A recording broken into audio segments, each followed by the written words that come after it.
Welcome back to another episode of the Trade Ball Podcast. I'm your host, Ethan, and I'm joined by my co-hosts, Jalil and RJ. Y'all say what's up, man. What's up? What's good? How are y'all feeling on this fine Sunday afternoon? I'm tired, man. I'm tired. I've been better. You know, football season came to an end yesterday. You know, got a playoff game. It was tight. You know, sad to see my sophomore season come and go, but junior season's loading. We got bigger, better things coming. You know, so. I feel like y'all just started, RJ. I feel like y'all just started. Now it's already over. It doesn't feel like that to me at Crazy. all. We've been going since August 9th, which, I mean, I love it, obviously. A lot of guys, you know. It's sad to see all the seniors go, but obviously football season's a grind, bro. So, you ready for your junior season? I am, bro. I'm ready to start getting on the field a little bit more. You know, I played a little bit this season, got my feet wet, so to speak.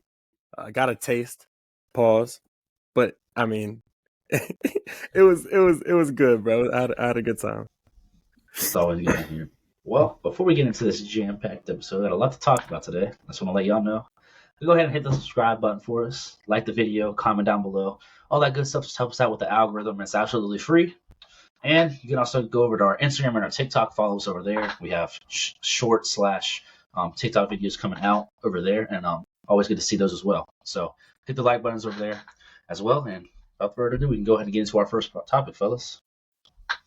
There. So we're going to start it off being a little negative today. Starting off talking about our most disappointing players so far this season. Now, this necessarily doesn't have to be some of these. I'm sure doesn't mean they're not necessarily playing too bad, but they just be disappointing. So not playing to the standard we thought. So Jalil, I'll let you start us off. What's been one of your most disappointing players? First, I have Jabari Smith Jr. out of Houston. I kind of expected him to take a crazy leap this year, but at least must be like a 15-10 kind of guy. So he's averaging 12 and 7. I think he's shooting like 55% from the line this season. And second guy is Jordan Poole. Yeah, I expect that's fair. Yeah. That's fair. Those are fair. I feel like Jabari Smith Jr., especially obviously in the summer league, he's going to look better than he really is. But in the summer league, seeing him, he looks crazy. He was the best player on the court. So it is. I've noticed that too. I was thinking about him, as well, because the Rockets have taken a little bit of a jump. I think a lot of that is contributed to Ime Udoka, but at the same time, it's like, I mean, Jabari Smith Jr. They picked him third overall. It's like it's time for him to start producing, you know. So I'm definitely interested to see where he goes from here. I mean, obviously he's still early in his career, but that was a good one. I hadn't even And I definitely still have high hopes for Jabari Smith Jr. as well. He's I like his game. He's just he's a bit of that sophomore slump. He has a tendency. I remember we were even talking about this before the draft. RG specifically talked about this a lot in our group chats or whatever, that Jabari Smith Jr. just tends to take a lot of bad shots for his size. A lot of pull-ups, a lot of transition threes, a lot of shots that are always going to be there, essentially, right? So, like, he definitely could be better on those regards. And the free throw shooting is a little bit unacceptable, 55% from the free throw line. I mean that kind of leads me to talk about my first guy. Well, not really my first guy. He was one of the guys on my list. But in my notes, this is what I put for this guy. I put Wiggins sucks. He can't make a free throw. Andrew Wiggins is one of my guys. Because I didn't even put his stats on here because he wasn't like my main guy to talk about. But like he's shooting like 50% from the free throw line, bro. It's absurd. And he has not been the same since that championship run with the Warriors, and them being on like a 6-game losing streak now, they need him to step it up because Klay Thompson, he's a guy that I'm not necessarily washed, but he's not ever going to be what he once was, right? And at least I think that a lot of other people think that because he had two crazy injuries, right? So it's like we don't expect him to be what he once was, and he's a bit older. Steph Curry's still playing at an elite level. Chris Paul is running the second unit pretty well, but he's not scoring the ball either. And they just don't really have anything else going for them. And like they need a second guy really to step up and take the reins. And Andrew Wiggins has just been doing a whole lot of nothing. I mean, the defense hasn't really been there like they used to be. The the rebounding even, it used to be really good, and now it's kind of. I mean, he's averaging 4 rebounds a game. I remember in the playoffs, he was getting like Yeah, he at was a least 4 horse. or 5 offensive rebounds a game. Yeah. And he's shooting 43% from the field, 22% from three, 50% from the line. Only averaging 12 a game. And this is a guy who was an all-star starter a couple years back. So I mean, he could an all-star starter. I mean, But I know what you're saying though. And another thing about the Warriors is just like someone's got to step up to be that second option. Like there was a game, I can't remember. It was a game I was watching last week. And the Warriors ended up losing, but it was a stat line. The only other person all year to score 20 points is Dario Saric. It's literally just been Steph Curry. And like at this age, what is he, 34? I mean, obviously he's one of the greats. I mean, we'll never see another Steph Curry, but it's like at a certain point, you can't keep putting him under this amount of stress.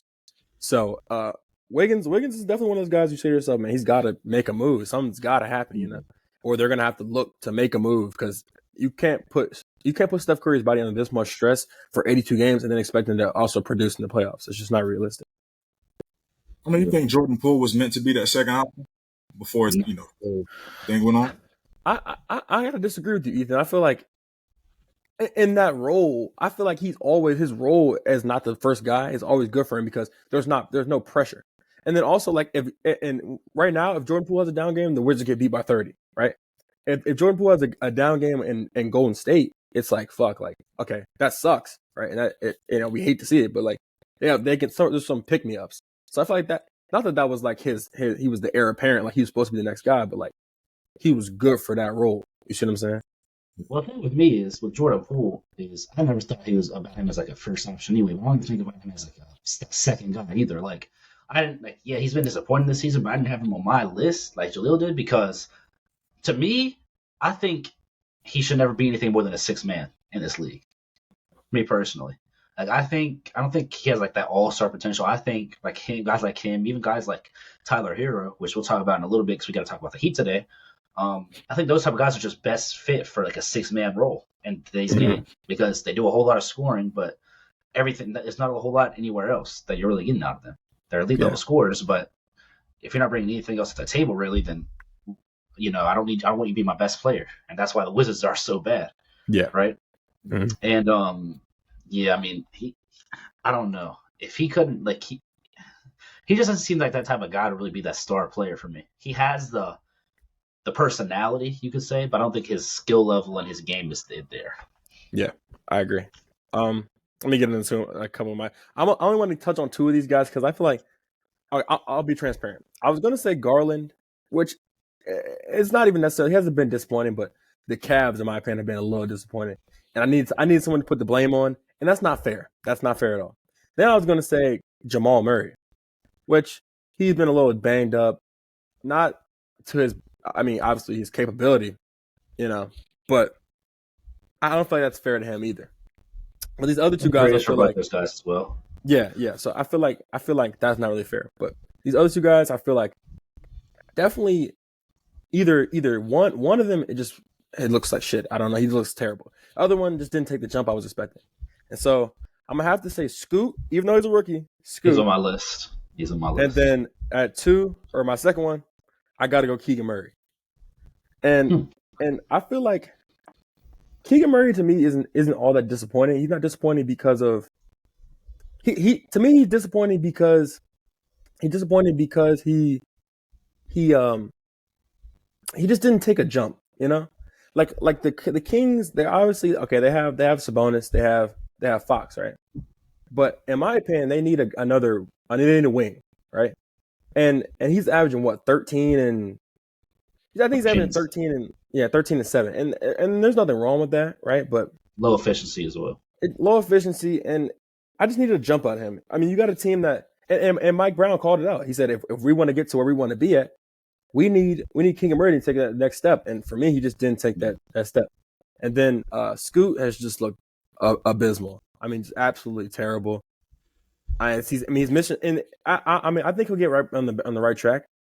I mean, he's missing shots that he's supposed to make, and that he can make, right? But he looks, and I think it's fucking with his confidence a little bit too. So, I think as he gets older, that he'll work that out. But It was mostly just Keegan Murray because I wanted to see him work on his shot creation. I wanted to see him. I mean, obviously he's going to be a good defender, but I wanted to see him take a leap there, and then also like obviously like like efficiency. Like one thing people don't get on rookies about is efficiency, correct? Because I mean you're trying to find your way, but he's not a rookie anymore, so he's got to take some strides in those categories, in my opinion. The only part was with Keegan Murray is he was efficient. Last year he shot 40. He shot like 41. He shot 41% from three last year. Yeah, and 45% from the field, or 41% from three on 6.5 attempts per game. That's really good. Mm-hmm. And then now this year, his attempts have gone up and his efficiency has gone down. He's shooting 7.7 threes a game right now on 28%. Now, I'm not too worried yet because like we've seen like guys like Scotty Barnes, he didn't have the best second year. Then this year he's been really good, right? Yeah. It's like that sophomore slump happens all the time. So I'm not as worried about it. It is disappointing to see though. You expected somebody like him to take that jump. It's just the sophomore slump's happening. But I think he can definitely turn it around. And then Scoot Henderson. The one thing I think that's helping him though is nobody cares about Portland. Nobody's really paying attention to Portland. So I feel like him not having as many eyes on him too is going to help him out.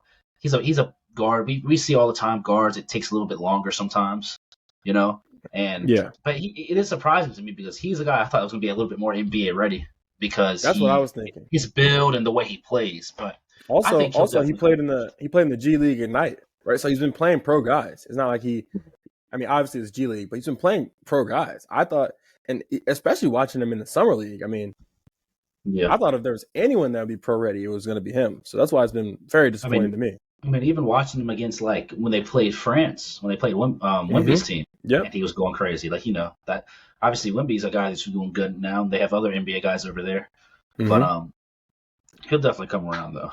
Yeah, and I do have a couple more people. I had my main guy was Julius Randle. So there's a thing. It's the Julius Randle cycle, right? One good season, terrible season, good season, terrible season, and he had a good season last year. So you know what that means? Yeah, he was due. Yeah, he's shooting 38% from the field. He's averaging about 20 a game. 38% from the field, 28% from three. 3.5 turnovers a game. Shit. As your power forward, it's just not going to get it done. It's just New York has still been decent, but Julius Randle is at some point, we need you got to get some more consistency from him. Buy more into on the offensive side or on the defensive side or something because these shooting numbers and the shots he takes, like it went back to who we were talking about earlier. The Jabari Smith, like the pull-ups and all the mid-ranges and stuff, like those shots always going to be there. Especially with Julius Randle's build, like get to the rim. That's what I'm saying. Like for a guy that's built like that, bro, he should be at the basket all the time.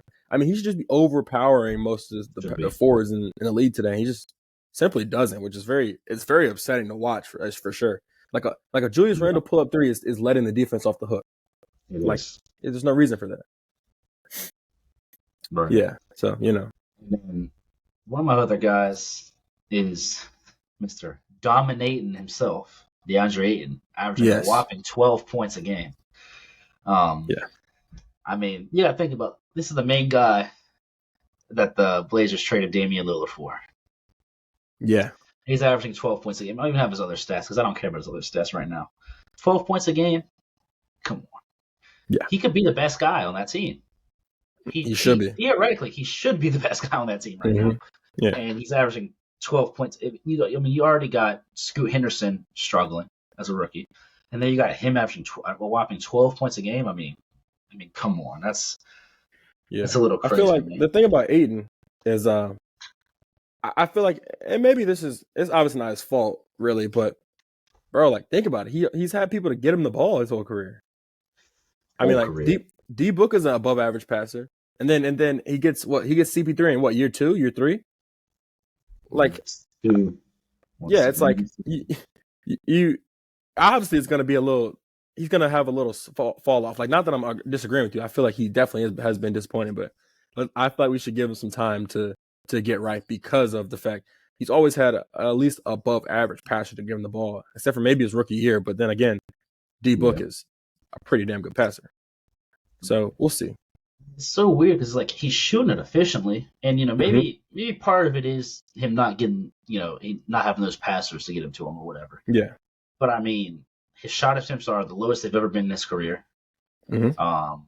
Besides his third season he's only at 10 a game, 10 field goal attempts a game. Right now he's at 10.5. But every other season, even his rookie season, 12. Second season, I believe it was the first season with Chris Paul. 15 a game, Yeah. Third season went down, but they kept going higher. Fourth season in 2021, when they were such a good team, 12 a game. That's when he was averaging 17 and 10. And then last year, he's averaging 18 and 10 on 13 attempts a game, and now it's just we dropped down. Do you feel like that could be part of it? Do you feel like and I hate to try to not even try to call people out, but do you feel like part of this is due to like maybe like just him being disinterested? I mean, like it's really a possibility, right? You go from playing meaningful championship basketball just about every year of your career, except for maybe his rookie year, and then you go to being, I mean, really like a bottom feeder of the league. Do you think he's disinterested? And then with that being said, like is that going to be a tag for DeAndre Ayton now? Because I feel like in the past, like people have questioned his willingness to get better, his willingness to improve. So how do you guys feel about that? I think it makes it hard because if he's still in Phoenix, you still have the chance to play championship basketball, and you playing with Russ. I mean, not Russ, my bad. KD, Book, Bill, and you have that motivation to do right by those guys. But now in Portland, you're pretty much fighting bottom of the West, and you really have to play for them in like a lottery spot. Yeah. Those guys that I feel like he's one of those guys that does not care as much about basketball. I feel like he's just there. He's like one of those things where I'm like, this is just my job. I'm here to clock in, make money, get out of here. You know what I mean? Yeah. I feel like he's one of those guys too, and I mean, he's already got his bag, so I could see this being him, honestly. But I could also see him being over here in Portland averaging, 23 and 12. Like, he's that talented. So. Yeah. For sure. And yeah, we can move on here in a minute. I just want to mention one more guy really fast. The guy, he's probably not even that disappointing for y'all, but for me, he's disappointing. It's Mikal Bridges. I thought about saying too. Y'all know how high I am on him. I said the Nets are gonna have 2 All-Stars. Obviously, I mean, he'll still be right when Cam Thomas comes back. I mean, but yeah, they're not gonna have any All-Stars. But Mikal Bridges is still playing good. He's averaging 20.5 a game, but his efficiency is just a bit low as of right now. Shooting in the high 20s from 3 right now and mid 40s from the field. Still playing good defense like he always does, but it's just from what I saw at the end of last year and then to right now, it's just a little bit disappointing for me. Yeah, I agree. And I looked at him and I was thinking, like, does he fit my criteria? Because I didn't want to put people that, like, especially I didn't want to put anybody on, like, not a team. If the team was underperforming, I wanted to put people. If they were about on the level they're supposed to be, I didn't want to put them. But I feel like he's more or less doing what he should be doing. Like he's averaging 20 and 25 and what are his stats like? Something like that. I can pull up the full stats right quick. Yeah, I mean, I don't think we should expect. I don't think we should have been expecting 25 and 10 out of Mikal Bridges. Like I don't know how realistic that is. He's averaging 26 and 4, 2.5 TOs a game on 45% from the field, 29% from 3. And then also, like, he could still be adjusting to this role. Like we've seen, because for most of his career, the first 5-6 years of his career, he was a 3-and-D guy, and then you go somewhere where you're the number one option. I mean, you have to adjust to that, and not to say you can't, but obviously it's going to be difficult. So I didn't want to put him just because, like, I feel like my expectations of him can't make him disappointing, I guess, Yeah, fair enough. Yeah, he still is a guy that I think is probably best suited as like a third guy on a championship team. I think he's still better suited as, your defensive stopper who's gonna hit some shots when you need him to. Like I still think he's very valuable. He's more valuable in that role anyway. But I wanted to see him come out and have what he did what he did when he got to the Nets, pretty much. Yeah, gotcha. But unless y'all got anybody else, we can go ahead and move on. Let's keep it pushing. Right. So next up, we can start off with, we have two teams that are playing very good basketball as of recently. We can start off with the Heat. The Heat are currently 8-5, I want to say, and they were on a 6-game winning streak before they just lost yesterday, to the Bulls, which was a crazy game in itself. Yeah. But y'all let me know how y'all are feeling about the Heat. You can start us off, Jalil. I'm not surprised because I always think they could play like this. But I think with the Heat it's like until the playoffs hit, we don't really see like the best version of the Heat. Which ideally you could say that's how it's supposed to be. But it's like during the regular season these past couple of years, they'll go on a run like now, where you're thinking, oh, they're definitely one of the best teams in the East. But then they'll go like 4-6 in 10 games and just start falling, and then they end up possibly fighting for a playing spot. So I think they can play at this level, but I think the question is, will they? Yeah. I definitely feel like consistency is a problem. And then also, I mean, like, we see records and everything, but I feel like as a podcaster, it's our job to look a little deeper. And looking at their wins, because you said they were on a 5-game win streak. I have that written down as well. We got Wizards, Lakers, Grizzlies. So Wizards and Grizzlies, they might as well play some high school teams. Sorry. The first game they won was the Pistons. Yeah, so Pistons, So we got Wizards, Lakers, Grizzlies, Hawks, I guess, right? And then we got Spurs they beat and Hornets they beat. Then you got Nets, and then they lost to the Bulls. That's not enough for me. I'm not saying they're bad, obviously. But they got the Bulls again tomorrow. They got the Cavs, Knicks, Nets, and then Bucks. And they got the Pacers, right? They got Pacers twice in a row. I don't know how many of those games they can win, right? And then looking farther forward, like when they start, obviously when they have to play like if they do make the playoffs, like who in the East are they beating in the series? Like, can you confidently say they're going to be in the series? I mean, that's how it's always been, though. Like, that's a good argument. Always been. Yeah, it's a good argument, but yeah, for me, like I can't. I was going to the same route as RJ because I literally wrote down every team they beat and then every team they lost to. Right, teams that they lost to, because like I said, they're 8-5 right now, and they're sitting at 5th in the East. Mm-hmm. 4 teams above them: Boston, Philly, Milwaukee, and Indy. In my opinion, all been playing better basketball than them. Right. Yeah. And then you got the teams that they lost to. We already mentioned the teams they beat, which was Pistons, Wizards, Lakers, Grizz, Hawks, Spurs, Hornets, Nets. They lost to the Nets once as well. They beat the Nets once, lost to the Nets once, and they lost to the Celtics, the Wolves, the other team we're going to talk about today, the Bucks, and then they lost to the Bulls last night after being up 22. 5 minutes left in the first quarter, they were up 22-1, and you lose that game. Yeah. Like, I know a 20-point lead in the NBA isn't really anything nowadays, right?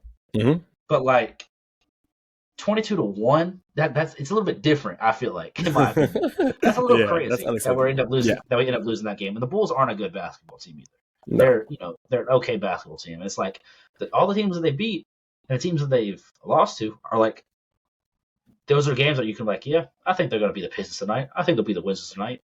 The Lakers haven't been all that good. The Grizz, we know how they have been. The Hawks have been an okay team, but that's a coin flip. Spurs, Hornets, and Nets.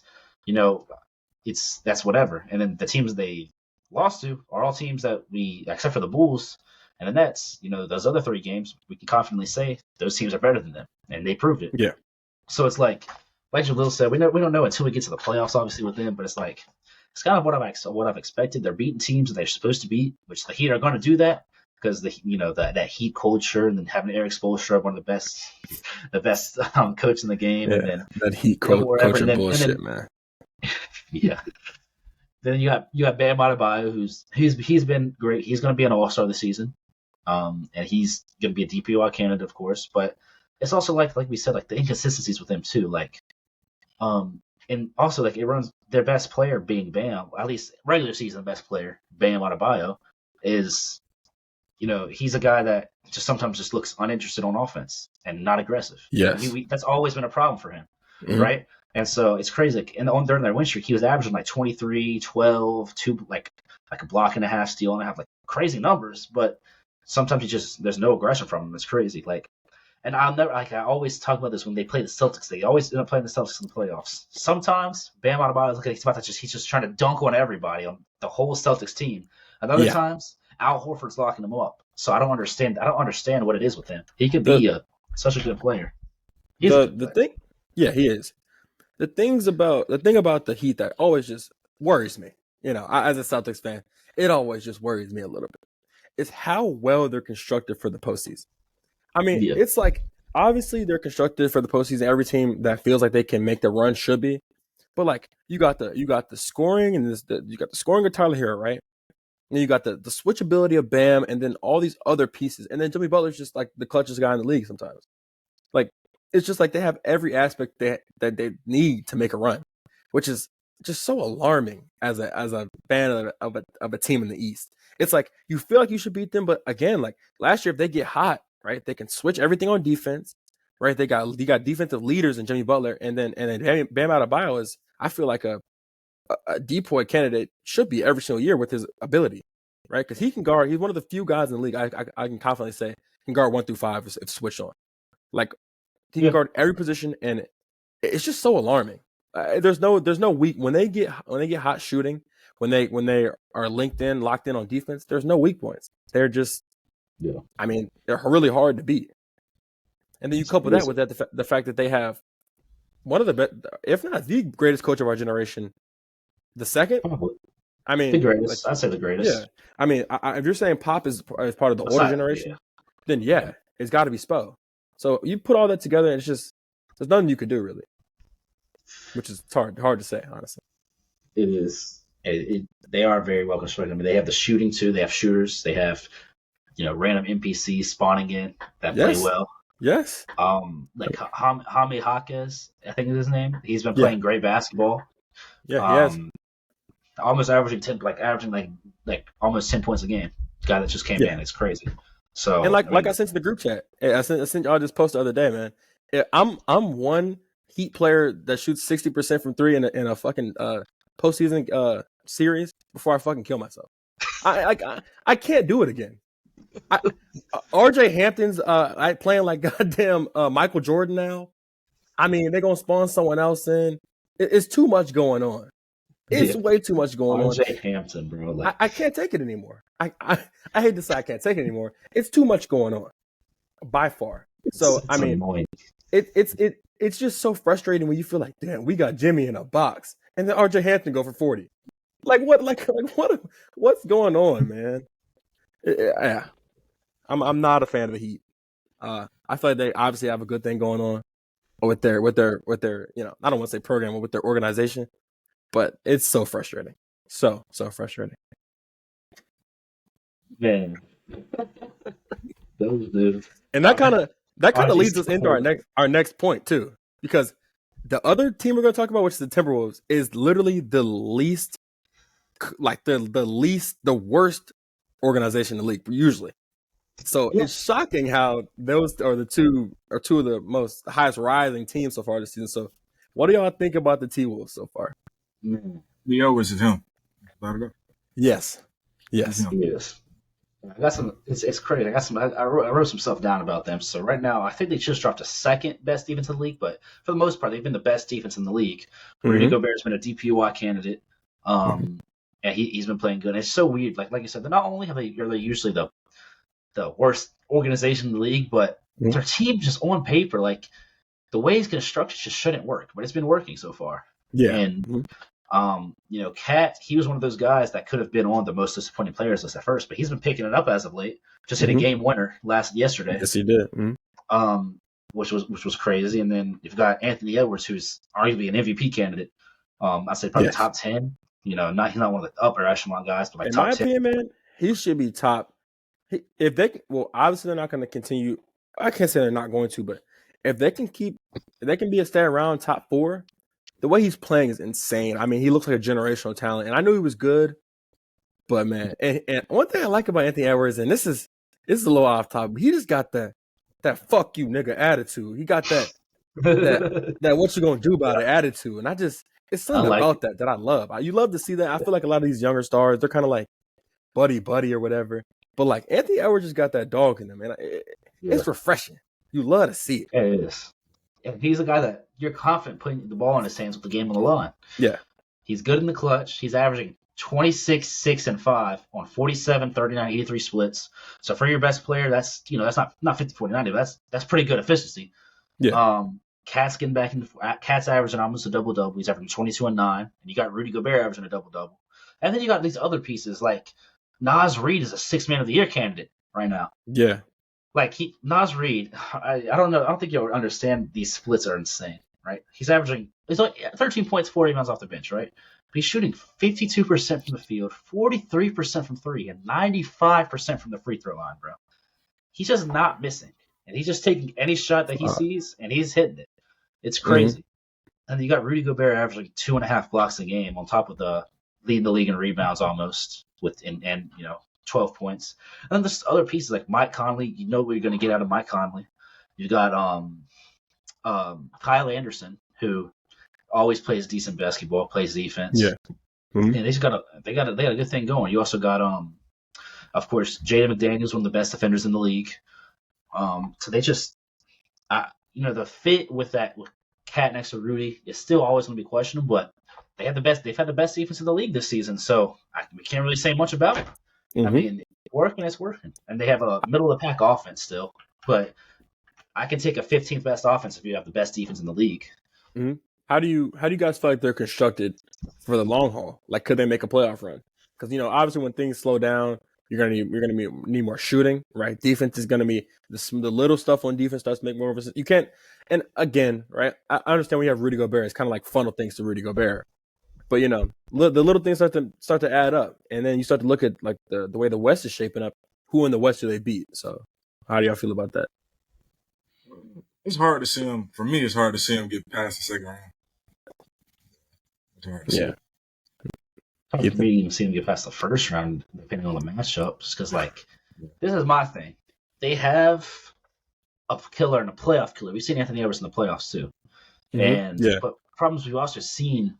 I don't know how much I trust this Karl Anthony Towns having to guard the perimeter in the playoffs. Right, the game slows down and everything, and it's going to help if he's getting fully back to form on the offensive side. But him hitting big shots and shooting more efficiently, and on top of having Anthony Edwards do his thing, but we've seen it in the playoffs. You can't just funnel everything to Rudy Gobert in the playoffs. That's going to get that's not going to go well. I mean, we saw it happen with the Clippers. We saw it happen at other times. When they lost to the who was it? The Jazz before they blew it up. The Mavs. They lost to the Mavs. They lost to the Mavs. Right, and it's just that we don't know how that's going to work necessarily, but it's just but if Anthony Edwards can play at this level and hit these big shots, they could definitely, and if they're a good regular season team, they'll probably make it out of the first round because the lower echelon teams probably wouldn't beat them. I think they're too good. I mean, we saw them; they played really well against the Nuggets last year in the playoffs. Even though it was a 5-game series, they gave them blew a few leads. Yeah. So I'm gonna go through a couple of these teams and ask, how do y'all feel about them playing them in the playoffs? So if they get the Warriors in a 7-game series, what happens? As of right now, the Wolves are winning in 6. You win in 6? Right now. You think it's 6? I don't know. I feel like the lack of experience might hurt them, but I feel like 6 is about fair. All right, how about the Pelicans? Or say what you're gonna say before you answer the next one. I mean, I was gonna say the lack of experience, but they have players that have at least some playoff experience. Anthony Edwards has had a couple years of playoff experience now. Cat has. Rudy Gobert has plenty of years of playoff experience. All those guys, they've had at least 2+ years of playoff experience, to be fair. That's true. All right, so Pelicans. Who wins that? I mean, Timberwolves win. I think the Timberwolves, yeah. Mm-hmm. Okay. Now give me Mavericks. Mavs. You want Mavs? I feel like it is tough, right? Because I'm not saying Luka and Ant are on the same level, but if Ant keep playing like this, there's not too many higher levels than that, right? So you get Luka and maybe Ant is a little under him, right? And then I feel like as far as their teams compare, right? Dallas's thing is offense, and I don't see why they wouldn't be able to at least compete and take it to at least to 6, 7, maybe 7 with the defense that they have. I don't see a reason they couldn't win that series. True, but I don't see how any of those two having Cat and Rudy like we've seen so far. Cat and Rudy on the floor together has been good. but I'm still on a court with 5 shooters and Luka and Kyrie on the court. I don't see how those two don't get exposed. Yeah. Because all it takes is a Rudy Gobert switch onto Luka. Luka's I don't care how many DPOIs Rudy Gobert has. Luka's is destroying Rudy on the perimeter. Mm-hmm. He's gonna get whatever he wants. So, and then you got Kyrie as well. Who's gonna? Because I would assume you go like the thing is with their defense, you want to funnel everything into Rudy, right? Problem is the Mavs play a lot of five out, a lot of 5 shooters on the court together, right? Mm-hmm. And with the Timberwolves perimeter defenders, Anthony Edwards can guard one of the best players, and so can we've seen it like that one game they had against the Celtics. Anthony Edwards was guarding Jason Tatum, right? Let's see that, and they also have Jaden McDaniels, one of the most elite perimeter defenders in the league. Mm-hmm. But what happens if as good as Rudy Gobert is defensively, he's terrible at perimeter defense. As much as Cat has been trying to improve, that for a guy like Kyrie or Luka, that's going to be bad. So the thing is, if you have Jaden McDaniels and Anthony Edwards guarding those two, all you got to do is get somebody that's spotting up to set a screen. You get Grant Williams to set a screen and make them switch. Now I got my best defender on Grant Williams in the corner, and Rudy Gobert or Cat is guarding Luka, right? Yeah. So it's like I think matchup wise, I don't think the Timberwolves, even though they have been so good, I don't think matchup wise that goes well for them. Yeah, I agree, and I was more just trying to see. I mean, because it's easier to say how good they are until we really look at the full scope of everything. Like, yes, they're hot right now, but that's the nature of basketball. Teams are going to get hot, teams are going to get cold, right? But looking down the stretch, me personally, I couldn't really see them getting out of the first or second round. It just obviously depends on who they draw, right? Because if they get the Thunder, right, I feel like they can win that series, right? No offense to Jaleel, just the truth, they can win that series. It's not like it's not unwinnable, right? But if they get a team like if they fall to maybe 6, and they get a team like I don't know, I'm sure Phoenix is going to keep winning, right? It's going to get back on track. Say they get Phoenix.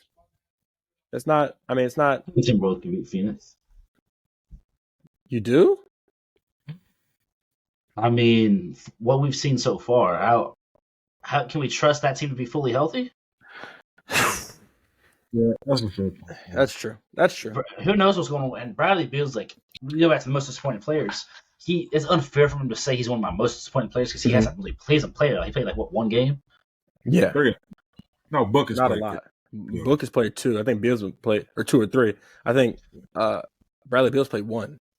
Yeah, and it's like now he's going to be out for another 3 weeks, I think it was, or something like that. Mm-hmm. It's like, it's really disappointing to see, but it's like if this is what we're going to be dealing with, on top of KD has been going out with injuries every year ever since the Achilles thing.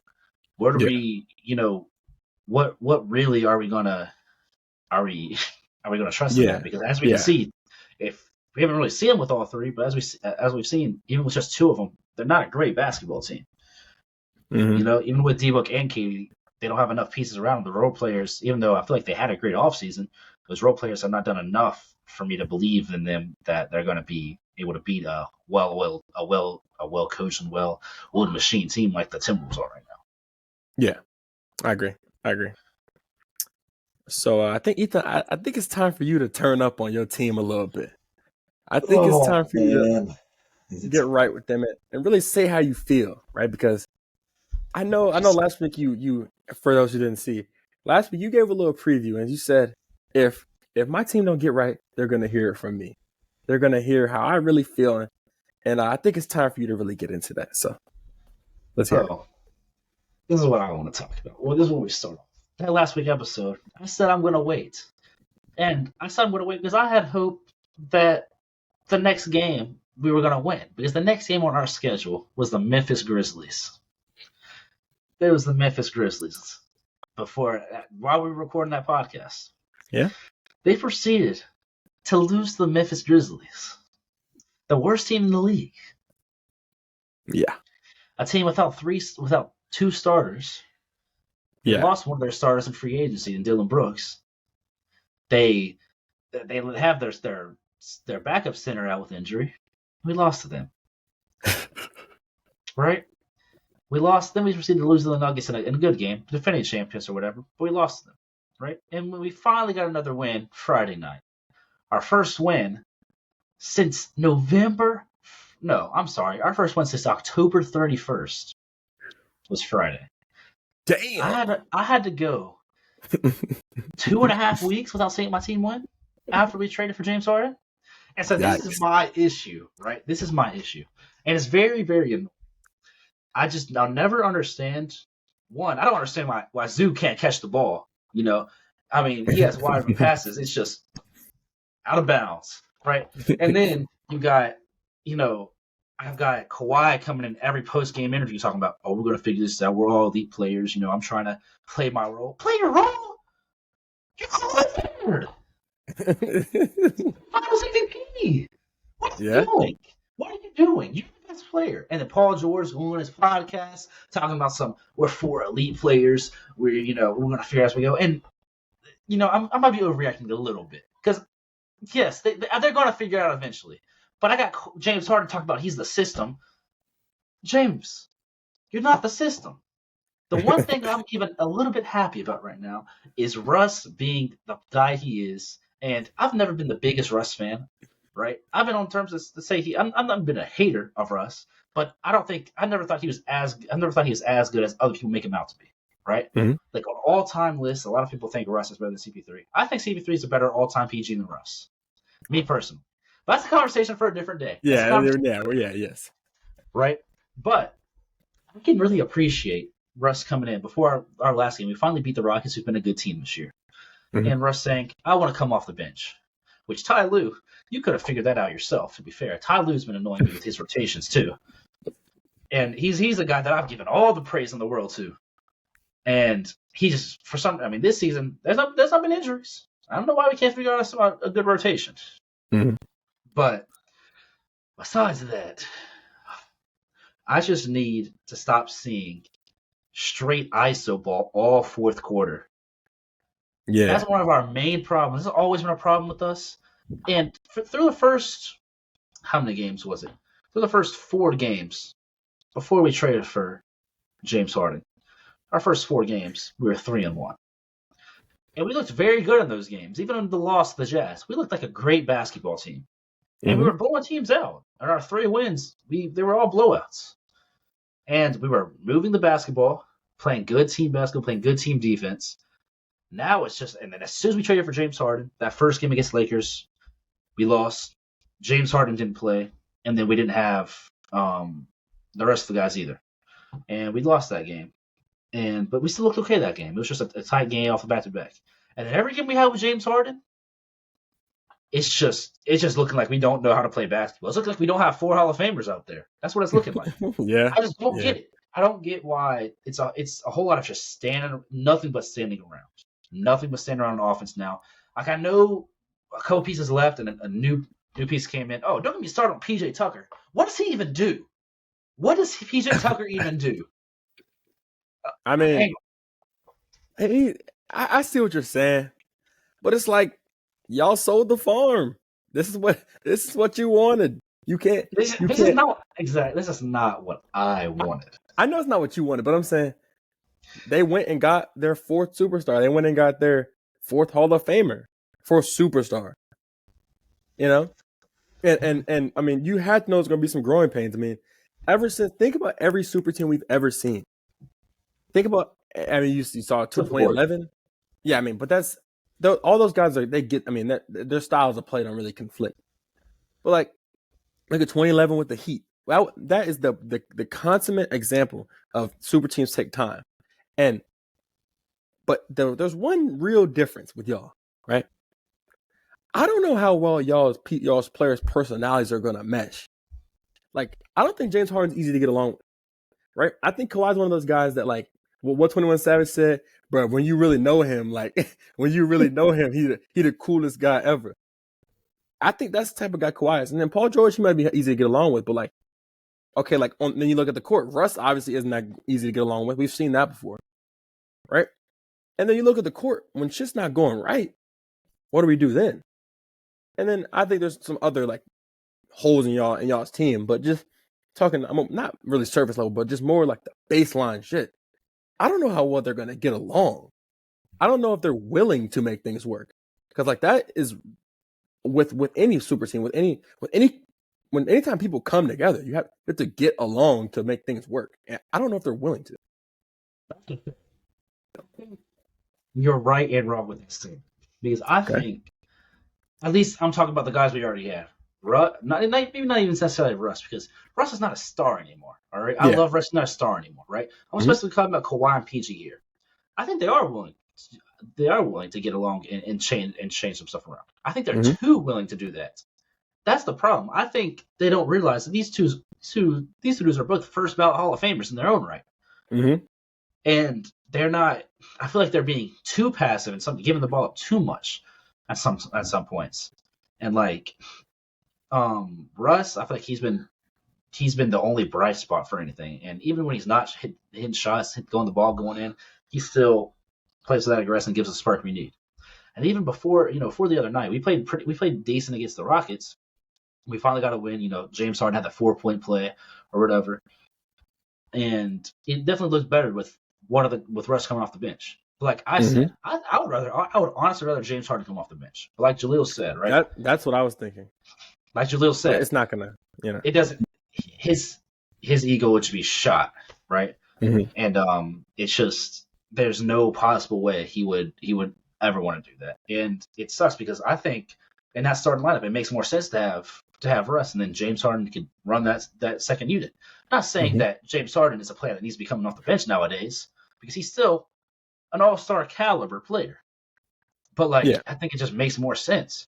But it's just, I'm gonna stop ranting a little bit. I'm gonna give some stats out, right? We're ninth in defense. We've been playing decent defense, and 15th in offense. But I feel like the stats are skewed a little bit because of how good we were the first 4 games of the season. Mm-hmm. And the problem is, I just watch this. We haven't been rebounding either. We have so many guys on the court that are theoretically good rebounders. We have not been rebounding the basketball. This is the one game against the which game was it? The Nets, that really just was annoying me because they were running small ball and just out rebounding us. Our players were just standing, especially in the fourth quarter, we're just standing around watching the ball. They're just getting Spencer Dinwiddie coming and getting offensive rebounds. Right? It's like, what are we doing? What are we doing? Right? And it's just a lot of. It's just a lot of growing pains. Yeah, it's a lot of growing pains, and I'm about wrapping with my little rant. Let y'all get in on them, but I'm just. I don't have much to say on the topic of the Clippers, but it feels like, and this is what I get, is there's no identity, right? And I feel like as athletes or prior, former athletes, whatever you guys want to say, right? But like. You understand, like when you're on a team, there has to be an identity, right? Like do we take the ball to the cup, right? Or if it's football, are we smash them out? Do we want to put the ball in the air, right? Are we dependent on our defense, right? And you look at the Clippers, you say like, damn, like what do they do like super well? Take turns taking contested mid ranges. Exactly. Like your identity can't be that. Your identity can't be, damn, we iso ball when we get down the stretch and then play some decent to bad defense. Like that can't be your identity, right? Your identity can't be, we don't know who our number one guy is, so we just take turns passing the ball, Hall of Famer to Hall of Famer. That can't be what your identity is. So until they get an identity, until they figure things out, which obviously how many games has James Harden been there? What, like maybe 6? Yeah. It's still early, right? But your identity, they have to find an identity, and that's probably on Ty Lue, right? And then you get certain guys like Bones Highland has fallen out the rotation. Why? Right? And why? He's always going to be a good spark off the bench, right? I think you need, and you look at the best teams in the league, right? They all have identities, right? You look at the Nuggets, right? They got the 2-man game, right? You know coming, and you're gonna have to deal with that 2-man game, and you're gonna have to deal with Michael never swing the rock Porter Jr. And that is enough. You look at the Celtics, right? You got JT and JB, right? But then you also know you're going to get some good defense. We're gonna swarm you. We're gonna do everything. We're gonna switch. We're gonna throw some shit at you that you're not used to, and we're gonna hit some tough shots down the stretch. Right now, those are, in my opinion, the 2 most talented teams in the league. So obviously, not everyone can hold their team to that standard.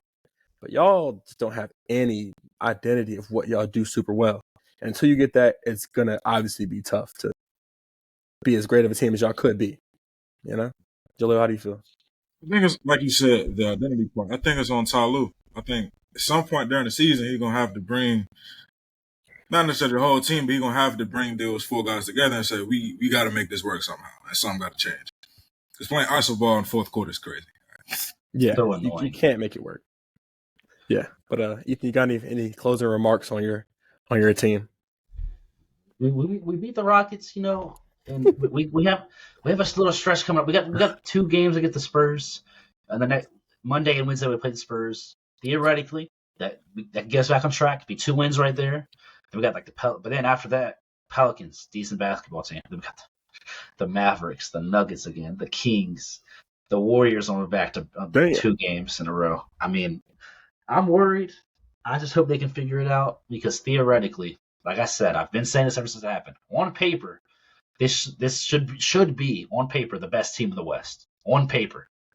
Now, obviously they have not been in that. They're not even in the plan right now. So I'm hoping we can get a couple wins against the Spurs, get us going. They can start learning some stuff, how to play with each other, but sooner rather than later because the regular season record is going to matter this year.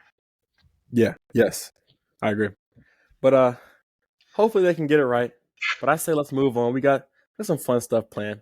I think this is one of my favorite questions of the day so far, right?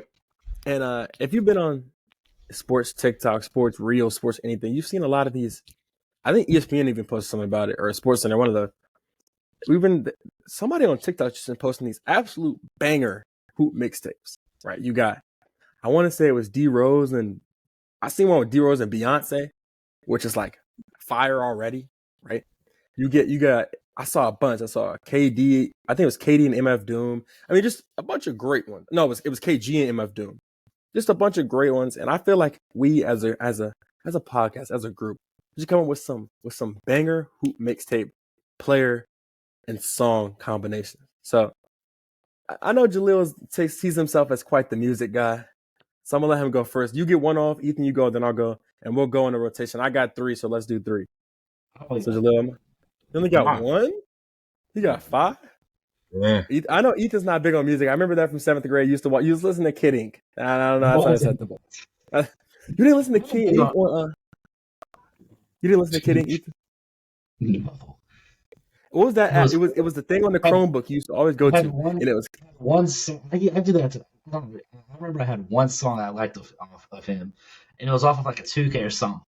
But no, I am big on music, but as far as like mixing music with hoop mixtapes, I'm not that good at. But I got one. I just got one. I thought we were just coming in. I thought we were all coming in with one each. That's why I only did one. But I can maybe come up with something on the fly right quick. Just come up with one more. Me and Jaleel will get. Jaleel, you don't have to do 5, so narrow it down. I got 3, so you go first, then I'll go, then we'll let Ethan go. We get some time to think. So first one, my favorite player of all time, Kevin Durant. Okay. Sniper beeper. Easy money sniper.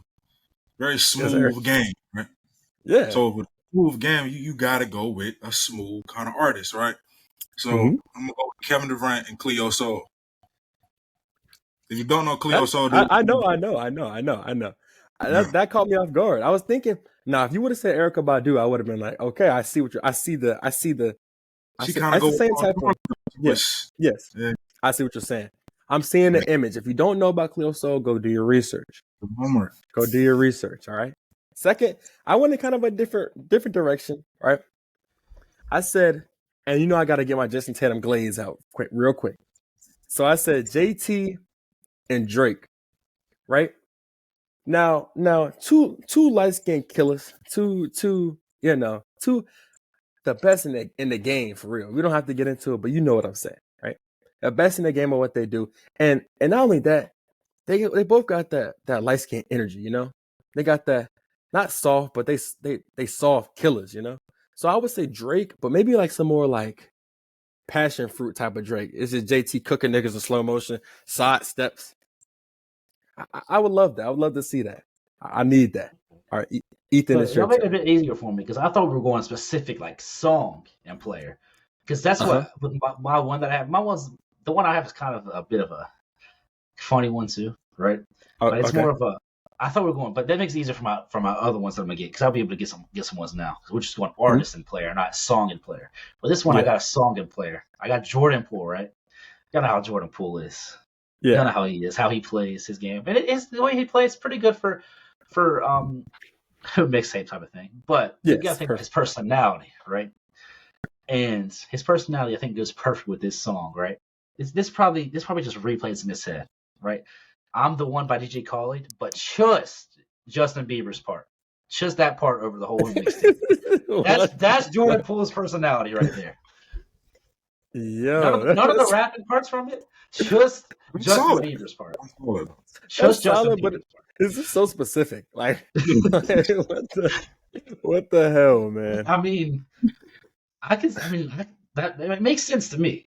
Yeah, I see it. I really see it. But Jalil, go ahead and continue this list we got. All right. I got my next one too. All right, because Ethan had a specific song, I have a specific song. Mm-hmm. He's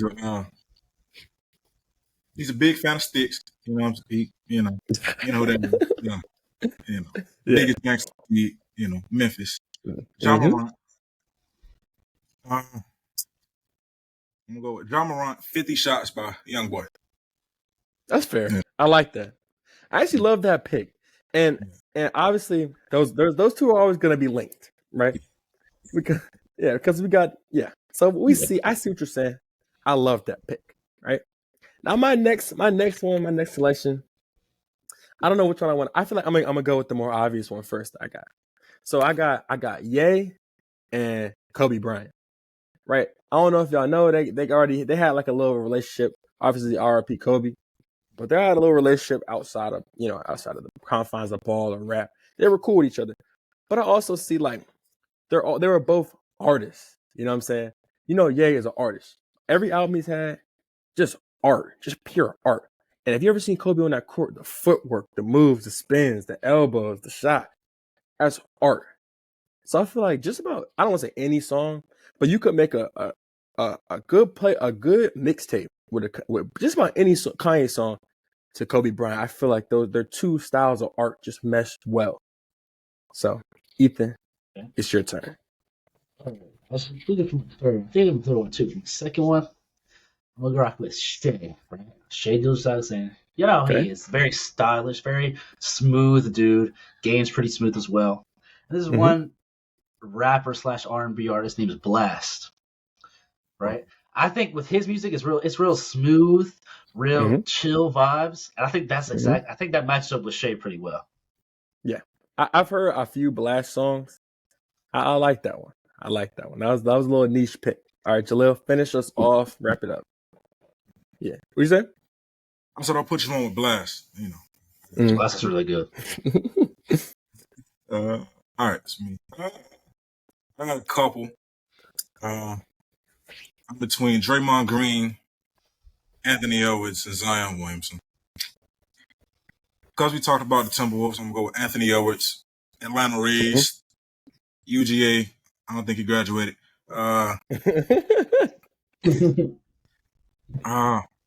Killer, a dog. Mm-hmm. I'm going to go with Atlanta artist Young Nudy. Yeah. Okay, I like that. I like that. I feel like they definitely go together. You got Young Nudy, who is, I don't want to say notorious, but kind of notorious for just being I don't give a fuck ass nigga. Yeah. So I like that. I like that combo. All right, this next one I got. I don't know if Jalil, you're pretty tapped in with rap, so I feel like you'll know. Ethan, you might know. But I got Jamal Crawford, who, to me, I don't really have much of an explanation for this one. I'll be honest. But it's like you just gotta feel the vibe. I got Jamal Crawford and Westside Gunn. I don't know. Yeah, okay. I feel like they're both just killers, like just quiet, calm, but killers. Like they don't gotta say, "Oh, nigga, I'm gonna run you down. I'm gonna do this, and that." I got Jamal Crawford and Westside Gunn, quiet killers. Ethan, finish us off. All right. So I got another light-skinned brother, Jalen Green. Right? I think the way he is, right? I think he would match with really well with somebody like an Usher or like a Neo. I think might work a bit better for him. I feel like Jalen Green kind of plays kind of hard nose. Now, I thought you were going to go in a different direction. What were you thinking? Because we all know the video of Jalen Green that leaked. I thought you were going to say Lil Nas X or something. Because that would have made sense. That's a better pick. Because he's yeah, we saw. I don't know how he let that get leaked. But yeah, I think we all had good choices, right? Especially Ethan for those are on the fly. Those are pretty good. Jaleel, I like yours. I like the first pick. I like I think we all did pretty good. I think that specific one with Jordan Poole was pretty good. Yeah. I like that one. I like that. Yeah, Jordan Poole, I think of like Chris Brown, Jacquees type kind of guy.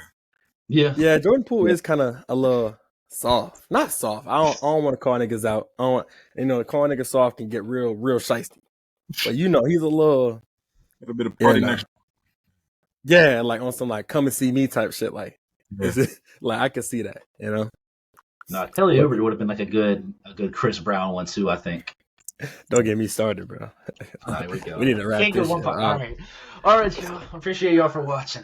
Thank you for watching. Once again, make sure y'all like, subscribe, do all that good stuff. Comment down below y'all's, music artist / hoop mixtape mashup. Go to the Instagram, go to the TikTok, all that good stuff. Like the video, and we'll see. Are we gonna record next week for him or Thanksgiving break?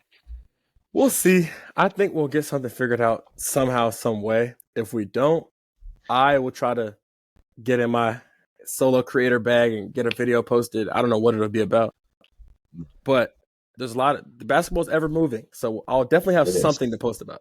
So I'll try to either get a TikTok going or probably a YouTube video, and see how we like that, because that could be part of our content moving forward. We'll see, but expect some type of content for sure. Sounds good. All right, y'all. We will see y'all next Monday then, and appreciate you for watching. Peace.